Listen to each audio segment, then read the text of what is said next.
Girls మీ ముందుకి మంచి పార్ట్ టైం జాబ్ తీసుకొచ్చిన ఓన్లీ ఫర్ గర్ల్స్. మీరా టీ పౌడర్ కంపెనీ వాళ్ళు కొత్త స్కీమ్ కనిపెట్టిలు. ఉమెన్స్ కి మాత్రమే ఎంప్లాయ్మెంట్, వర్క్ ఫ్రమ్ హోమ్, ఒక మొబైల్ ఉంటే చాలు.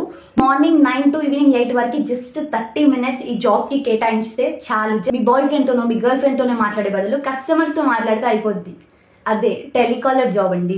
ఫస్ట్ ఎన్రోల్మెంట్ ఫీ 360 మాత్రమే. మీరు 360 కట్టుకుంటే మీకు 10 days తర్వాత tea powder or chilli powder మీ ఇంటికి వచ్చేస్తుంది. ఇది కాలేజ్ స్టూడెంట్స్ కి పార్ట్ టైం లాగా, అంటే నాకు లాగా నేను చేస్తున్నా. డబ్బులు ఎవరికి ఊరికే రావు అన్నట్టు ఈ కాలంలో 100 రూపాయలైనా కష్టపడితే గానీ వస్తలేవు. కానీ కొంచెం రిస్క్ చేస్తే 12,000. దీనికి age limitation or education qualifications ఏమీ అవసరం లేదు. 10th క్లాస్ పిల్లలు కూడా చేసుకోవచ్చు. బట్ కొన్ని క్వాలిటీస్ కావాలి, కమ్యూనికేషన్ స్కిల్స్ అండ్ కొంచెం ఓపిక. నీ వర్క్ బట్టి నీ శాలరీ ఉంటుంది. నీ వర్క్ అనేది కన్సిస్టెంట్గా ఉంది అంటే నీ శాలరీ కూడా కన్సిస్టెంట్గా నీకు వచ్చేస్తుంది. ఇంకా మీకు ఏమైనా డౌట్స్ ఉంటే నాకు మెసేజ్ చేయండి, ఇంకా క్లారిటీగా పెడతా.